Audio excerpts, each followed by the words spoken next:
Today, we're going to pull back the curtain on the silent, devastating damage caused by high blood sugar. I want you to just let that image sink in for a second.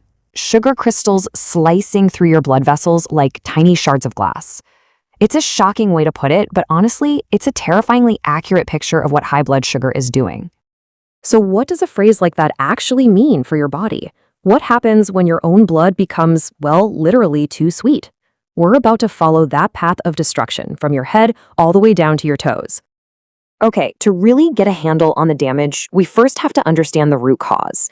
And it all starts with this simple, really elegant process in our bodies that just goes terribly, terribly wrong. So in a healthy body, it's this beautiful three-step system. Step 1, you eat, and that food breaks down into sugar or glucose. Step 2, your pancreas sends out insulin, which acts like a key. And step 3, that insulin key unlocks your cells, lets the sugar in, and bam, you've got energy. Simple and perfect. But here's where it all goes wrong with diabetes. That insulin key, it's either broken or sometimes it's just not there at all. So the cells stay locked shut, and all that sugar has nowhere to go. It just gets trapped in your bloodstream, building up and up and up. Think of your bloodstream like a highway, okay? Normally, traffic is flowing smoothly, but with diabetes, it turns into a permanent system-wide traffic jam, a total gridlock. The sugar molecules are the cars, and there are just way too many of them clogging everything up.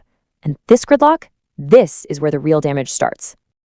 And that brings us to what's been called the blood vessel massacre.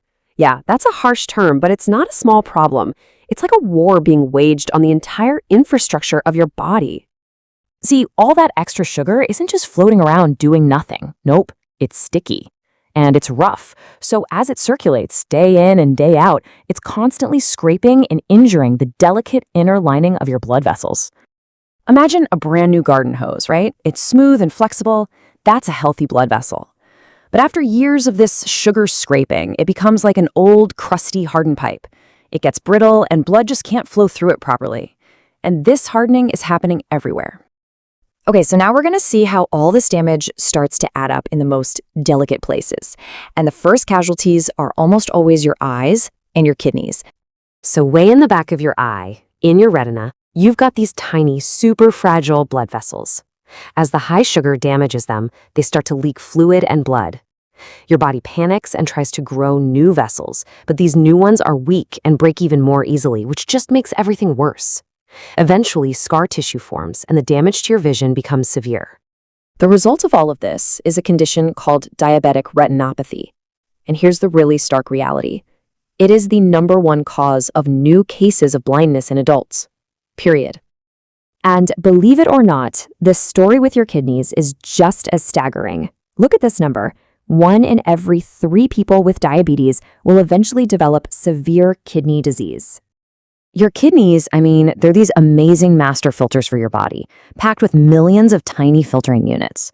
But those filters completely rely on healthy blood vessels. When the vessels get destroyed by sugar, the filters just break down.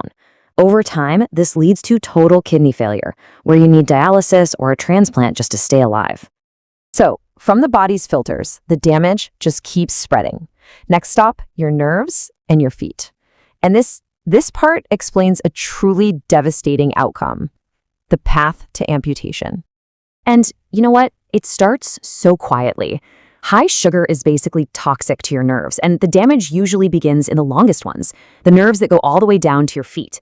At first, it's just this weird tingling, and then it turns to complete numbness. And that's the danger, because you can't feel anything. A tiny little injury, I'm talking a blister from a new shoe, a small cut, even a pebble in your sock, it goes completely unnoticed. You could walk around on it for days and have no clue. So what happens to an unnoticed wound? It gets infected. And remember those hard, clogged blood vessels? Well, that means your body can't get the resources down there to fight the infection or heal the wound. So the infection just spreads and spreads, and the tissue starts to die. And that horrible chain of events, that is exactly why diabetes is the leading cause of non-traumatic amputations. It can start with just losing a little bit of feeling and end with losing a limb. All right, finally, this path of destruction hits your body's 2 command centers, your heart and your brain. And these are like ticking time bombs. That same vessel clogging process we've been talking about, it's happening in the most critical arteries of all, the ones in your heart and brain. And that's why, for people with diabetes, the risk of having a heart attack or a stroke is double, twice as high. And it's not just about these huge, catastrophic events either. Think about it. That slow, constant reduction of blood flow literally starves your brain of oxygen and nutrients year after year, and that dramatically increases the risk of cognitive decline and dementia down the line. Which brings us to the final and honestly the most terrifying part of all of this. There's a reason they call it the silent killer, because through all of this, the vessel damage, the organ failure, you feel absolutely nothing. I really want you to let that sink in. You can't feel your blood vessels hardening. You can't feel your kidneys failing until they're pretty much gone.